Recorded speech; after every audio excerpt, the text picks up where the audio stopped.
বাংলাদেশ সহ সর্বত্র সংখ্যালঘু নির্যাতন বন্ধ করো, সম্প্রীতির উপমহাদেশ গড়ে তোলো, এই দাবিকে সামনে রেখে শুক্রবার ইসলামপুর শহরে পথে নেমেছিলেন বামপন্থীরা। এদিন সিপিআইএম ইসলামপুর এরিয়া কমিটির উদ্যোগে মিছিলের আয়োজন করা হয়। মিছিলটি চৌরঙ্গি মোড় সংলগ্ন সংগঠনের পার্টি অফিস থেকে শুরু হয়ে বাস টার্মিনাস হয়ে পুনরায় পার্টি অফিসে শেষ করা হয় বলে জানান কমিটির সদস্য রঘুপতি মুখার্জি।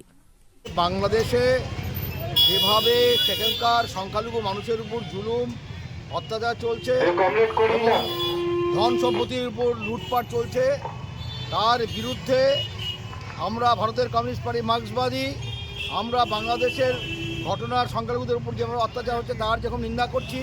পাশাপাশি আমাদের ভারতবর্ষে আজকে ধর্মনিরপেক্ষতা নামে যে রাজ্যের সরকার, দিল্লি সরকার, বিশেষ করে উত্তরপ্রদেশে যেভাবে সংখ্যালঘু মানুষের উপর জুলুম অত্যাচার হচ্ছে তার বিরুদ্ধে আমরা প্রতিবাদ জানাচ্ছি এবং দেশে বিদেশে যেখানেই সংখ্যালঘু মানুষের উপর জুলুম অত্যাচার হবে আমরা তার বিরুদ্ধে প্রতিবাদ করব এবং বিভাজনের রাজনীতি এবং সাম্প্রদায়িক সম্প্রীতিকে বিভাজনের রাজনীতির বিরুদ্ধে সাম্প্রদায়িক সম্প্রীতিকে রক্ষা করবার জন্য আমাদের আন্দোলন জারি থাকবে এবং সেই উদ্দেশ্য নিয়েই আমরা এই মিছিল করছি।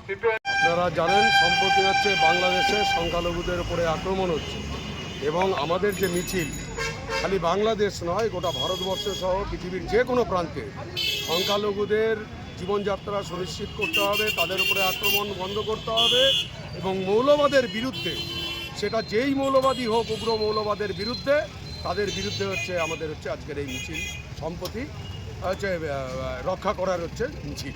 কোথা থেকে শুরু হয়? আমরা হচ্ছে চৌরঙ্গি মোড় থেকে মিছিল করেছি, একদম টার্মিনাস গিয়ে ঘুরে আবার চৌরঙ্গি মোড়ে আমাদের পার্টি দপ্তরে মিছিলটা শেষ হবে।